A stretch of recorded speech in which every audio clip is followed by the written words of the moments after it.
विश्व के सभी मेरे साथियों को राजरत्न अम्बेडकर की ओर से जय भीम, नमो बुद्धाय। द बुद्धानीज धम्मा के एपिसोड 51वें भाग में आप सभी लोगों का स्वागत है। देखते देखते हम लोग द बुद्धानीज धम्मा के 50 भाग पूरे कर चुके हैं और द बुद्धानीज धम्मा का मेरे ख्याल से हमने 70% ये किताब पूरी कर दी है। 30% और वो भी महत्वपूर्ण जानकारी इस किताब की बाकी है कि धम्म क्या है, बुद्धा ने क्या शिक्षाएं दी है। ये महत्वपूर्ण जानकारी अब भी इस किताब की बाकी है। 30% ये बुक है और मेरे ख्याल से 51 आज एपिसोड चल रहा है और 30 भागों में ये किताब खत्म हो जाएगी, इसका अध्ययन खत्म हो जाएगा और फिर इसके बाद हम संविधान के ऊपर इसी तरह से एपिसोड्स देखेंगे। कॉन्स्टिट्यूशन ऑफ इंडिया उसको भी जानेंगे।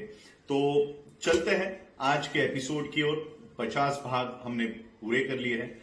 आज 51वां भाग है और हम लोग द बुद्धानीज धम्मा का बुक 3 खंड 3 देख रहे हैं। खंड 3 यानी बुद्ध ने क्या शिक्षाएं दी, व्हाट द बुद्धा टॉट, और उसमें का पार्ट 4 चल रहा है कि धम्म क्या नहीं है, व्हाट इज नॉट धम्म। और इसका आज हम लोग चौथा चैप्टर, चौथा पार्ट हम देखने जा रहे हैं। इस पार्ट का नाम है belief in soul is not Dhamma. ये पार्ट भी बहुत लेंदी है, बहुत बड़ा है, तो आप समय निकालकर इस पार्ट को गौर से सुनिएगा, इसे देखिएगा और ये समझिएगा कि धम्म में क्या होता है और क्या नहीं होता है। तो चलिए हम लोग इस एपिसोड की शुरुआत करते हैं। आत्मा में विश्वास रखना ये धम्म नहीं है। तो चलिए इस पाठ को शुरुआत करते हैं। तथागत बुद्ध ने कहा कि जो धम्म आत्मा पर आधारित है वो केवल परिकल्पना पर या कल्पना पर आधारित है। किसी ने आत्मा को नहीं देखा है, ना ही उससे बातचीत की है। आत्मा अनजान है, अननोन, और अनदेखा है, अनसीन है, अननोन एंड अनसीन, अनजान और अनदेखा है। जो चीज मौजूद है वो आत्मा नहीं बल्कि मन है, चेतना है, मन है, माइंड है, और मन ये आत्मा से भिन्न है।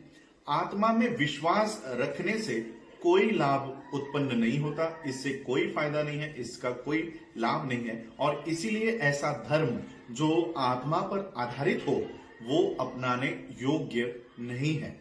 वो केवल अंधविश्वास निर्माण कर सकता है, वो सिर्फ अंधविश्वास निर्माण करता है। तथागत बुद्ध ने इस सवाल को यही तक नहीं छोड़ा, उन्होंने इसके सारे पहलुओं के ऊपर तथागत बुद्ध ने चर्चा की है।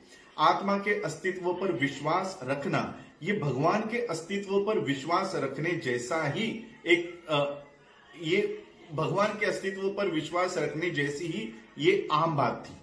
आत्मा के अस्तित्व पर विश्वास रखना ये ब्राह्मणी धर्म का भाग हुआ करता था और आज भी है। ब्राह्मण धर्म में इसे आत्मा या आत्मन, ATMAN, आत्मन कहा जाता है। ब्राह्मणी धर्म में आत्मन उस तत्व या उस घटक, उस एलिमेंट को नाम दिया गया है जो शरीर से अलग था, जो शरीर से अलग है लेकिन शरीर में ही रहता है। आत्मा शरीर का ही भाग है लेकिन शरीर से अलग है।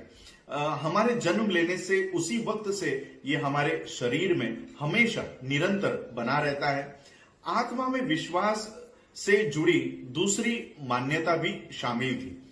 शरीर मर जाता है मगर आत्मा कभी नहीं मरती, ये वो दूसरी मान्यता थी। जब दूसरा शरीर अस्तित्व में आता है तब वो आत्मा उस शरीर में जन्म लेती है। शरीर ये आत्मा के बाहरी वस्त्र या रूप जैसा ही था, रूप जैसा बाहरी वस्त्र के समान था। तो क्या तथागत ने आत्मा पर विश्वास रखा? तो जवाब है नहीं। उनका आत्मा के बारे में सिद्धांत तथागत बुद्ध के आत्मा के बारे में एक सिद्धांत है जिसे अनअत्त यानी नो सोल कहलाता है। एक भंग पाया हुआ आत्मा कई सवाल पैदा करता है। पहला सवाल, आत्मा क्या है? ये कहां से आया? शरीर मर जाने के बाद आत्मा का क्या होता है? वो कहां जाता है? इसके बाद वो जिस रूप में मौजूद होता है वो रूप कैसा होता है? कब तक वो यहां रहता है? शरीर मरने के बाद आत्मा कब तक यहां रहता है? इन सवालों पर तथागत बुद्ध ने आत्मा के सिद्धांतों के जो समर्थक थे उनके साथ बहस की। तथागत बुद्ध ने उनके हमेशा की जो उनकी शैली थी, उनका जो तरीका था, प्रतिपरीक्षण क्रॉस एग्जामिनेशन का जो उनका तरीका था, उस तरीके से उन्होंने ये दिखा दिया कि आत्मा की कल्पना या आत्मा का विचार किस तरह से अस्पष्ट है, किस तरह से क्लियर नहीं है। जो लोग आत्मा के अस्तित्व पर विश्वास रखते थे उनसे तथागत ने पूछा क्या कि आत्मा का आकार कैसे होता है? तथागत बुद्ध ने आनंद से कहा कि आत्मा के बारे में कई सारी धारणाएं हैं, कई सारी घोषणाएं हैं, डिक्लेरेशंस हैं। कुछ लोग ये घोषित करते हैं कि आत्मा का रूप होता है, लेकिन वो काफी सूक्ष्म होता है। और कुछ लोग ये कहते हैं कि आत्मा का कोई रूप ही नहीं होता। कुछ लोगों का ये कहना है कि आत्मा इसकी कोई सीमा नहीं होती, ये असीम होता है। तो कुछ लोग कहते हैं ये बहुत ही सूक्ष्म होता है। तो कुछ का कहना होता है कि आत्मा का कोई रूप नहीं होता और वो असीम होता है। इसी तरह आनंद आत्मा के बारे में कई सारे घोषणाएं हैं। तथागत बुद्ध आनंद से ये कह रहे हैं। तथागत बुद्ध ने अगला सवाल उठाया, जो लोग आत्मा में विश्वास रखते हैं उनकी आत्मा के बारे में क्या कल्पना है या क्या विचार है? तथागत बुद्ध ने यह सवाल उठाया। कुछ लोगों ने कहा कि मेरी आत्मा महसूस कर सकती है। कुछ लोगों ने कहा कि मेरी आत्मा कुछ महसूस नहीं कर सकती। कुछ लोगों ने कहा कि मेरी आत्मा संवेदनशील है।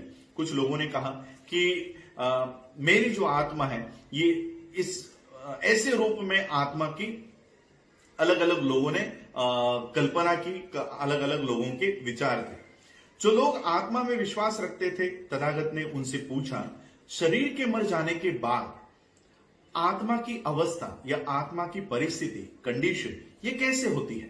उन्होंने ये भी सवाल उठाया, शरीर के मर जाने के बाद क्या आत्मा दिखाई देती है? तथागत के पास ऐसे अनगिनत अस्पष्ट बयान थे, ब्राह्मणों के ये बयान थे। मरने के बाद क्या आत्मा अपना रूप बनाए रखती है? तथागत को पता चला इसके 8 अलग अलग विचार प्रचलित थे।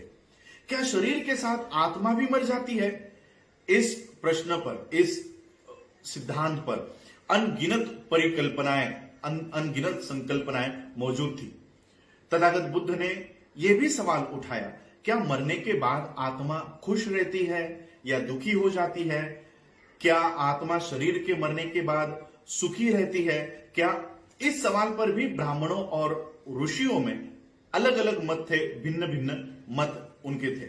बुद्ध ने कहा, कुछ लोगों ने कहा कि आत्मा खुश रहती है, कुछ लोगों ने कहा नहीं, आत्मा दुखी होती है, कुछ लोगों ने कहा आत्मा सुखी भी रहती है, दुखी भी होती है, तो कुछ लोगों ने कहा ना तो आत्मा दुखी होती है ना तो सुखी होती है। इस तरह के ब्राह्मणों के और ऋषियों के जवाब हुआ करते थे। आत्मा के अस्तित्व के बारे में सभी सिद्धांतों पर तथागत बुद्ध का जवाब वही था जो उन्होंने कुंदा, यहां पर जो स्पेलिंग डॉक्टर बाबा साहब अम्बेडकर जी ने लिखी है वो है CUNDA, तो इसको कुंदा प्रोनाउंस करे या चंद प्रोनाउंस करे, ये पाठकों ने अपने आप से पूछना चाहिए। CUNDA तो मैंने स्पष्टीकरण के लिए कुंदा यूज किया है, ये चुंद भी हो सकता है या चंद भी हो सकता है। तो तथागत बुद्ध ने कुंदा से कहा कि हे कुंदा, अब ये ब्राह्मण और ऋषि इन सिद्धांतों में से किसी एक को मानते हैं। ये सारे इतने अलग अलग जो सिद्धांत है, ये ब्राह्मण, ये ऋषि, इन लोगों में से हर एक ब्राह्मण, हर एक ऋषि किसी एक सिद्धांत को मानते हैं और ऐसा प्रचार और उसका प्रचार करते हैं कि उनके पास जो सिद्धांत है वही सबसे बढ़िया सिद्धांत है, वही सबसे सच्चा सिद्धांत है, और बाकी के जो सिद्धांत है वो सारे गलत है, बेतुके हैं। मैं उनका दावा जो है वो मान्य नहीं करता। तथागत बुद्ध ने कहा कि मैं इन ब्राह्मणों में से, इन ऋषियों में से किसी का भी दावा मैं मान्य नहीं करता। और ऐसा क्यों है, मैं ऐसा क्यों कर रहा हूं? क्योंकि लोगों के इस सवाल पर अलग अलग राय है, अलग अलग विचार है। मैं अपने स्तर पर किसी भी सिद्धांत को नहीं मानता। तथागत बुद्ध ने कुंद को यह स्पष्ट किया।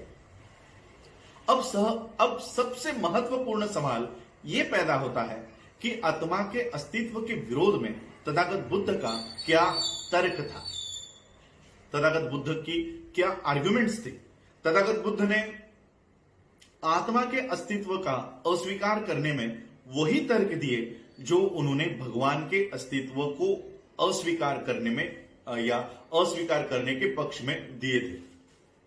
उन्होंने बताया जिस तरह से भगवान के अस्तित्व पर विश्वास रखना या भगवान के अस्तित्व पर बहस करने से कोई फायदा नहीं है, उसी तरह से आत्मा के अस्तित्व पर भी विश्वास रखने से कोई फायदा नहीं है। जिस तरह से भगवान के अस्तित्व में विश्वास रखना ये सम्मा दिच्छी, सम्यक दृष्टि के विकास को हानिकारक है, उसको बाधा उत्पन्न करती है, उसी तरह से आत्मा के अस्तित्व पर विश्वास करने से हमारी सम्यक दृष्टि ये नष्ट होती है, उसका विकास नहीं होता। तथागत बुद्ध ने कहा जिस तरह से भगवान में विश्वास रखना ये अंधविश्वास का मूल है, ये सुपरस्टिशन का ओरिजिन है, ओरिजिन ऑफ सुपरस्टिशन। अंधविश्वास का मूल क्या है? भगवान पर विश्वास रखना। तथागत ने कहा कि जिस तरह से अंधविश्वास पर भगवान पर विश्वास रखना ये अंधविश्वास का मूल है, उसी तरह से आत्मा पर विश्वास रखना ये अंधविश्वास का मूल है। बल्कि तथागत के अनुसार आत्मा पर विश्वास रखना भगवान पर विश्वास रखने से ज्यादा खतरनाक है। आत्मा पर विश्वास रखना भगवान पर विश्वास रखने से ज्यादा खतरनाक है।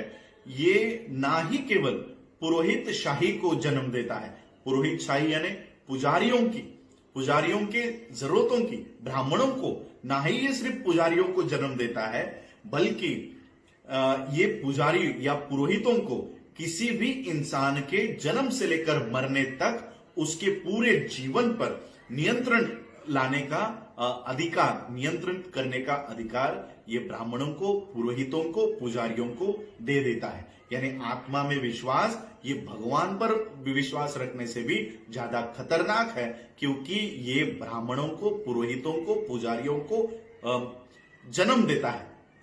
और इसलिए ऐसा कहा जाता है कि बुद्धा ने आत्मा के अस्तित्व पर कोई ये सारे मत देने के बाद ऐसा प्रचार किया जाता है कि बुद्ध ने आत्मा के अस्तित्व पर कोई ठोस ऐसा बयान नहीं दिया है या कोई ठोस ऐसा विचार व्यक्त नहीं किया है। कुछ लोग तो यहां तक कह देते हैं कि तथागत ने आत्मा के अस्तित्व का अस्वीकार किया ही नहीं है। बहुत सारे लोग बुद्धिज्म में आत्मा को लेकर आते हैं और ये कहते हैं कि बुद्धा ने तो आत्मा के अस्तित्व को स्वीकार किया है, और कुछ का तो कहना है कि तथागत बुद्ध ने हमेशा इस विषय को टाला हुआ है, वो हमेशा इस विषय को टाला करते थे। ये सारे जो बयान हैं ये झूठे हैं, ये सही नहीं है। महाली को तथागत ने स्पष्ट शब्दों में कह दिया था कि आत्मा नामक कोई चीज नहीं होती है, और इसलिए तथागत के इस सिद्धांत को अनअत कहा जाता है। सामान्य तर्क वितर्कों के साथ तथागत बुद्ध के पास कुछ खास तर्क भी थे जो आत्मा के अस्तित्व के सिद्धांत के लिए बहुत ही घातक थे। आत्मा के अस्तित्व के विरोध में उनके स्वतंत्र सिद्धांत का नाम स्वरूप, इस नाम से उनके ये सिद्धांत को जाना जाता है। नाम रूप, नॉट स्वरूप, नाम रूप। आत्मा के अस्तित्व के विरोध में तथागत बुद्ध का स्वतंत्र सिद्धांत है जिसका नाम है नाम रूप सिद्धांत। उनका सिद्धांत संवेदनशील प्राणियों पर या इंसानी व्यक्तित्व पर प्रखर और कठोर विश्लेषण करने के बाद, जिसे एक टेस्ट है, परीक्षा है, जिस परीक्षा का नाम है विभाज्य परीक्षा, इस टेस्ट के रिजल्ट का ये परिणाम है, विभाज्य परीक्षा का प्रयोग का ये परिणाम था। नाम रूप ये सिद्धांत इंसानी व्यक्तित्व के ऊपर कठोर और प्रखर विश्लेषण के परीक्षण का ये परिणाम था। नाम रूप ये संवेदनशील प्राणी के लिए दिया हुआ सामूहिक नाम है। तथागत बुद्ध के विश्लेषण के अनुसार कोई भी संवेदनशील मनुष्य या जीव या प्राणी ये कुछ शारीरिक या भौतिक तत्व और कुछ मानसिक तत्व से मिलकर बनता है। उसे खंड कहते हैं। रूप खंड ये शारीरिक या भौतिक तत्वों से बनता है, जैसे पृथ्वी, जल, अग्नि और वायु। वो शरीर या रूप का निर्माण करते हैं। रूप खंड के अलावा और एक चीज होती है नाम खंड, जो जीवों में संवेदना निर्माण करती है। इस नाम खंड को विनना कहा जाता है या चेतना। इस नाम खंड में 3 मानसिक तत्व होते हैं। वेदना का मतलब जो विश्व के 6 इंद्रियों के संपर्क से पैदा होती है। सन्ना मतलब अनुभूति। संकरा मतलब मानसिक स्थिति, स्टेट ऑफ माइंड। कभी कभी इन 3 मानसिक स्थितियों में चेतना को भी इनके साथ ही, चेतना का भी जिक्र इनके साथ किया जाता है। लेकिन आधुनिक मानस शास्त्र तज्ञ का कहना है कि चेतना ही है जो अन्य मानसिक घटनाओं को जन्म देता है। चेतना 4 तत्वों के मिलन का परिणाम है। पृथ्वी, आप, तेज और वायु। तथागत बुद्ध के इस सिद्धांत पर कई लोगों ने आपत्ति जताई।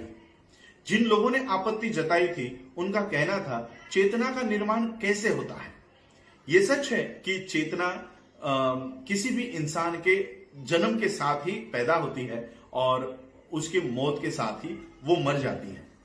लेकिन क्या ऐसा कहा जा सकता है कि चेतना 4 तत्वों के मिलन का परिणाम है? बुद्ध का जवाब ये नहीं था कि शारीरिक या भौतिक तत्वों के मिलन से या सह अस्तित्व से चेतना निर्माण होती है। बुद्ध ने यह कहा कि जब भी रूप या काया निर्माण होती है तब चेतना हमेशा उसके साथ बनी रहती है और इसलिए इसी तरह का रिश्ता शरीर और चेतना का होता है। ऐसा क्यों नहीं मान सकते या ऐसा क्यों नहीं कह सकते? चुंबकीय क्षेत्र यानी मैग्नेटिक फील्ड, चुंबकीय क्षेत्र के संबंध में विद्युत क्षेत्र को प्रेरित क्षेत्र कहा जाता है, तो फिर चेतना को रूप काया के संबंध में प्रेरित क्षेत्र क्यों नहीं कहा जा सकता? बुद्ध का आत्मा के विरोध में अभी तर्क समाप्त नहीं हुए। यहां पर ही बुद्ध के आत्मा के विरोध के तर्क समाप्त नहीं होते। उन्हें और भी कुछ महत्वपूर्ण जानकारी देनी है। एक बार चेतना का उदय हो जाता है तब इंसान संवेदनशील बनता है। इसलिए संवेदना इंसान के जीवन में सबसे प्रमुख चीज है।